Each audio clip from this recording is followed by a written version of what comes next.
You know, Ryan does not want the fight to be here. Behind closed doors, he's tricking the people. He's doing anything that he can to make the fight go to Vegas on a later. Ready to get back in blood and everything, so I'm coming straight for his neck. I promise you that. I promise you, I'm coming straight for you. It's gonna be ugly. And as for this fight, you're going to get the old welterweight Benn back. You know, the performances with Algieri, Van Heerden, Samuel Vargas, they were more experienced, all of them. Been in with Virgil Ortiz, been in with, Amir Khan, been in with Errol Spence. You know, so everyone I fight now will have more experience. Devin Haney jumps right into the middle of the drama, crashing the Ryan Garcia versus Conor Benn press conference, and immediately changing the mood in the room. He arrives with clear aggression, putting Ryan on the spot, urging him to face Conor Benn, and openly challenging any effort to stay away from that fight or avoid discussing a rematch. The pressure quickly builds as Haney shows that this is no longer just words. It is a direct challenge from a rival who wants answers right away, leaving Ryan to respond to criticism demands and the growing tension inside the room. I'm straight up. If he wants, we'll fight April 20th. I'm going to destroy you anyways. April 20th, May 4th, you could pick a date tomorrow, right now, like it doesn't matter. Devin Haney steps in with a strong attitude, openly accusing Ryan Garcia of avoiding the fight that should be happening and trying to influence things behind the scenes to delay the matchup or move it in a direction that benefits him. He makes no effort to soften his words, insisting that Ryan is messing around with the negotiations and refusing to take responsibility, turning the situation into a deeply personal conflict rather than a simple business matter. Things that Ryan has said about my religion, which me and Ryan talked about it before, that he said that he didn't say. So, I'm not going to, hold him to that. But at the end of the day, it's personal now, and it's bigger than boxing. We've been rivals since we've been 9-10 years old, and now it's time to seal it. Conor Benn brings even more intensity to the situation, warning both Haney and Garcia that he feels at his absolute best when competing at his natural weight. He makes it clear that he has been challenging himself against larger opponents, and now believes that facing fighters closer to his own size makes him an even greater threat inside the ring, and far more difficult to predict. I could go all day long. I'm not about to get into that. He's gonna get his ass whooped. Listen, he don't have the skills. He don't have the IQ. Listen, he don't have the heart. We seen him quit. Don't use that tank line again, please. We seen you take a. Ryan Garcia's warning increases the tension even more as he confidently claims that his speed and timing will be too much for both Devin Haney and Conor Benn once the action begins.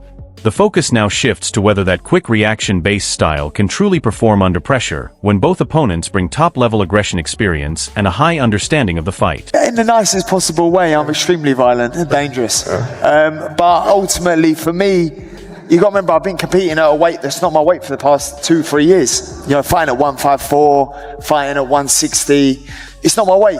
These are big guys that I've been mixing it with. So for me to fight somebody my own size for a change, it's exciting. I know the way I'm most. Eddie Hearn makes his opinion clear, expressing real concerns about Conor Benn's chances against top-level welterweights. He believes Benn's power and toughness may not have the same impact at 147, while also pointing to Ryan Garcia's speed accuracy and ring awareness as major advantages. In his view, those qualities could create a difficult matchup for Benn and potentially turn the fight into a one-sided contest if his confidence begins to fade. To be all thinking he's gonna spank me, blah blah blah, all this shit. Right. And when I get in there and I start hitting him, it's gonna be a whole. Because I'm not one of those fighters that don't have a quick eye. He knows that my eye is quick. I have that. Conor Benn's fight situation now becomes a bigger question about training and preparation, as doubts continue to grow over whether he can truly deal with the pressure that comes from facing elite welterweights after competing in heavier divisions. The challenge is obvious because every change in weight can affect timing, stamina, and the ability to absorb punches, and those factors could play a major role against a skilled and dangerous fighter like Ryan Garcia. I just feel like Ryan's just too sharp, and I think there's a difference in levels between a Ryan Garcia and a Regis Prograis right now. You know what I mean? And I think if Ryan goes... Spencer Oliver points to a serious concern, explaining how challenging it can be for a fighter to return to a lower weight class after spending years competing elsewhere. The main question is whether Conor Benn can fully adjust to those physical demands again, or if the weight change could become a significant disadvantage when the pace and pressure increase against elite competition. In terms of that fight, I think it's a good fight. I don't think it's a big fight in America. I think it's a big fight in the UK. Obviously, Ryan's a big star in America. Conor's not. Ryan's a bigger star in the UK than Conor is in America, and Conor's a big star in the UK. So Yeah, I don't think it's a fight that's going to do massive numbers, but I like the fight. I think it's exciting. I think at 147, Ryan's a big fight. I don't think Conor should be fighting at 147. I think, I like him up at 160 or up towards that weight class, but I don't see a way he beats Ryan Garcia at 147. Gareth A. Davies increases the pressure by warning that Conor Benn could face serious problems against Ryan Garcia's accurate counterpunching and exceptional timing. He points to Garcia's left hook as a major threat and believes this type of matchup can change in a single moment where one mistake could completely shift the outcome and bring the fight to an early end for Benn. Davies feels Benn will stay committed throughout the build-up, but believes Garcia has the tools to stop him unless Benn lands something decisive first. He also says he would still like to see a rematch between Devin Haney and Ryan Garcia. Carl Froch takes an even stronger position, completely ruling out Benn's chances and raising questions about the quality of his record at the highest level. Froch argues that Benn has not yet shown enough against elite opponents and believes Garcia would be working on a different level when it comes to skill, speed, and experience, making the fight look heavily one-sided if it takes place. A chance, but it's probably quite a slim one. Yeah, but listen, it's about opportunity, and we don't know. Conor Benn's been craving for this world title fight. He's been calling it out for a long time. The thing that concerns me, Paul, is when you go up to 160 pound, the super middleweight division, and then you're coming back down to welterweight, you're the division that you used to compete in, but you haven't been there for 4 years. You haven't made that weight for 4 years. I think your body adjusts and and acclimatizes to a certain weight division. And I think Carl Froch stands firmly by his view, repeating that Conor Benn is being pushed into a high-level challenge too soon, without having the standout victories needed to support such a move. He believes Ryan Garcia's movement and timing would cause serious difficulties throughout the fight and warns that the matchup could become a dangerous imbalance if Benn enters the ring lacking proper preparation or carrying too much confidence. Struggled at the weight. He's going to struggle against Garcia, who is a massive puncher at welterweight with both left and right hooks, notably that left hook. It's a dangerous fight for him. I think it'll deliver all the way to the fight, but I'm afraid I think he'll get knocked out by Ryan Garcia unless he knocks Garcia out himself. I want to see Devin Haney in with Ryan Garcia as well in the rematch. Ryan Garcia raises the intensity even further, making it clear that he does not view this as just another boxing match, but as a serious battle where he intends to make a strong statement. His comments become highly aggressive as he speaks about dominating, damaging, and overpowering anyone who steps into the ring with him, pushing the rivalry to a point where emotions are running high and tensions are completely out of control. Conor Benn against Ryan Garcia, I think Conor Benn gets absolutely splattered. I've got to be honest, I don't think he's got a chance. He's not there yet. And I've said it before, and he gets the ump with me for saying it. But who's he beat? What's he done? Who's his biggest win? Chris Eubank. Yeah, but... And who's the other kid he beat? Was it Algeria? Yeah, but he was 43. Eubank, you can't say it's a big win. This guy finished Eubank years ago. And Wade Plemons immediately presents this as far more than a routine boxing announcement. He frames it as a major international event, with Ryan Garcia now standing at the center of a huge spotlight, while Conor Benn is connected to a deeply personal showdown in Las Vegas. The way the rival is described as coming from the other side adds extra tension and intrigue, but the bigger message is that this has moved beyond promotion and become personal. Ryan is now dealing with intense public attention, media scrutiny, and growing expectations all at the same time, while Benn finds himself caught in the same wave of headlines and pressure. Conor Benn against Ryan Garcia, I think Conor Benn gets absolutely splattered. I've got to be honest, I don't think he's got a chance. He's not there yet. And I've said it before, and he gets the ump with me for saying it. But who's he beat? What's he done? Who's his biggest win? Chris Eubank. Yeah, but... And who's the other kid he beat? Was it Algeria? Yeah, but he was 43. Eubank, you can't say it's a big win. This guy finished Eubank years ago. And Eubank lost a couple of fights. He got battered by Liam Smith.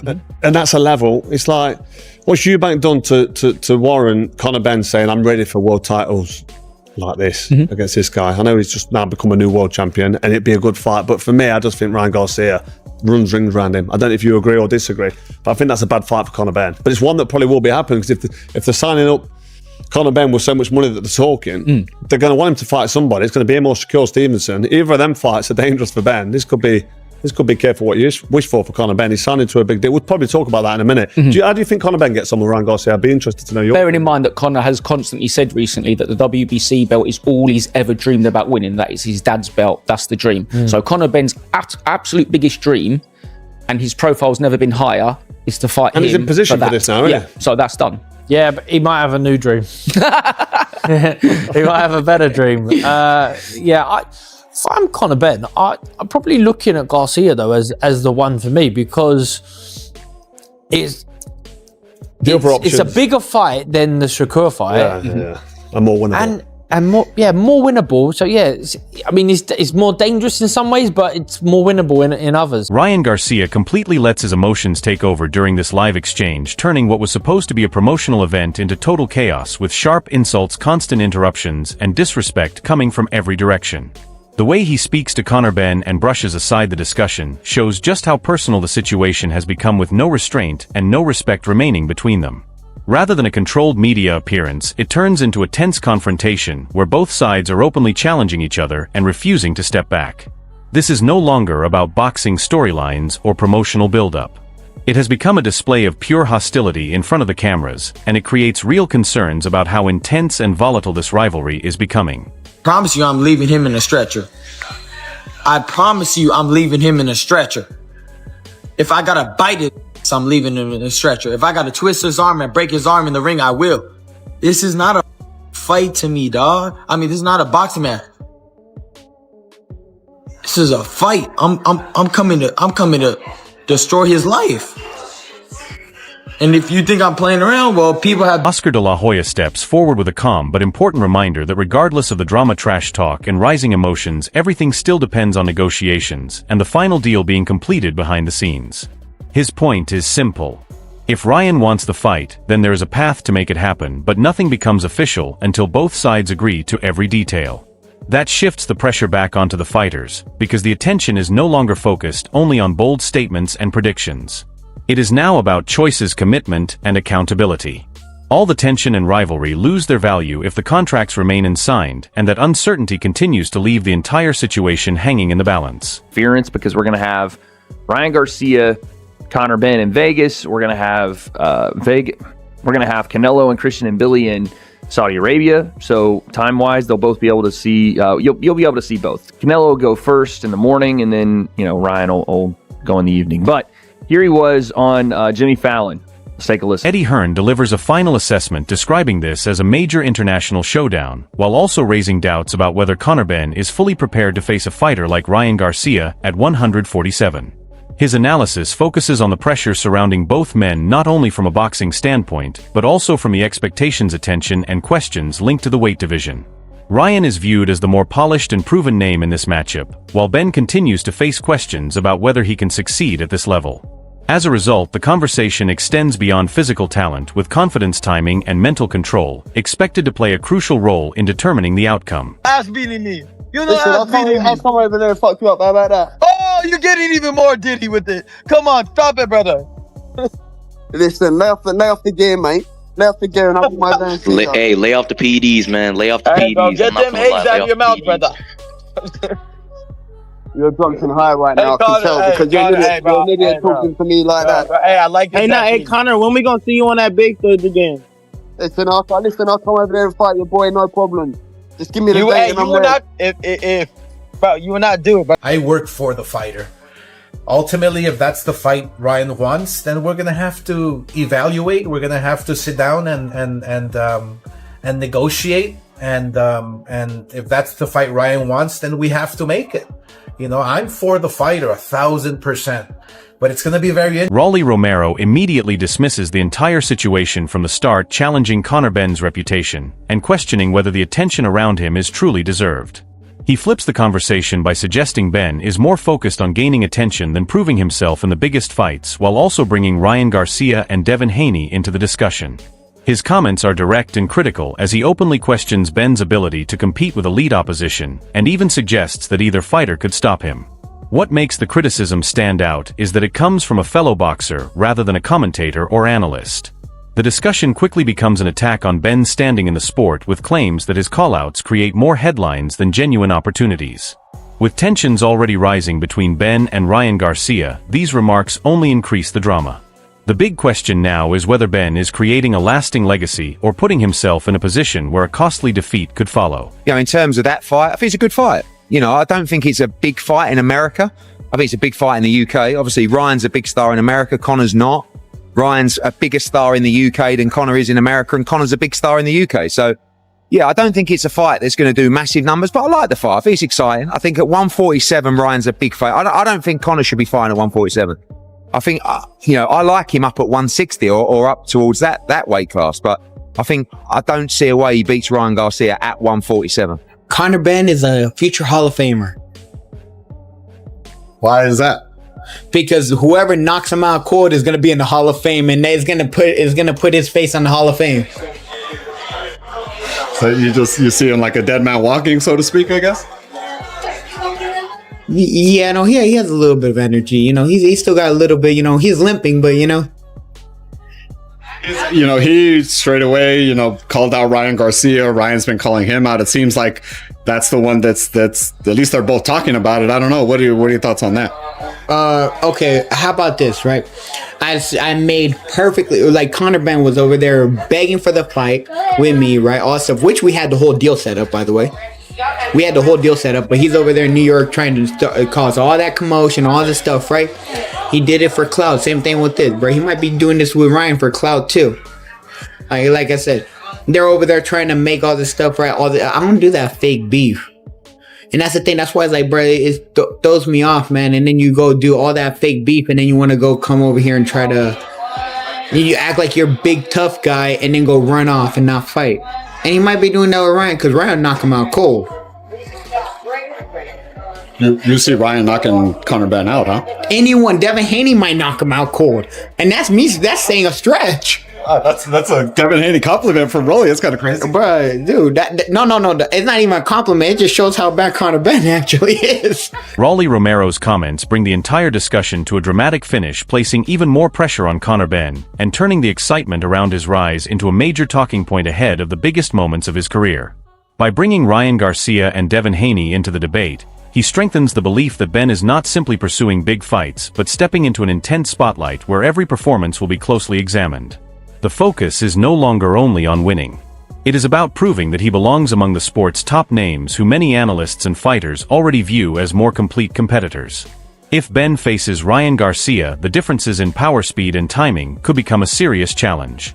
However, if he succeeds and proves the critics wrong, it could completely transform how his career is viewed. From a mental standpoint, Ryan appears comfortable with the attention and chaos, while Benn continues to face constant questions and scrutiny. The real issue now is straightforward: who can handle the pressure when the fight begins, and who will struggle when the moment finally arrives.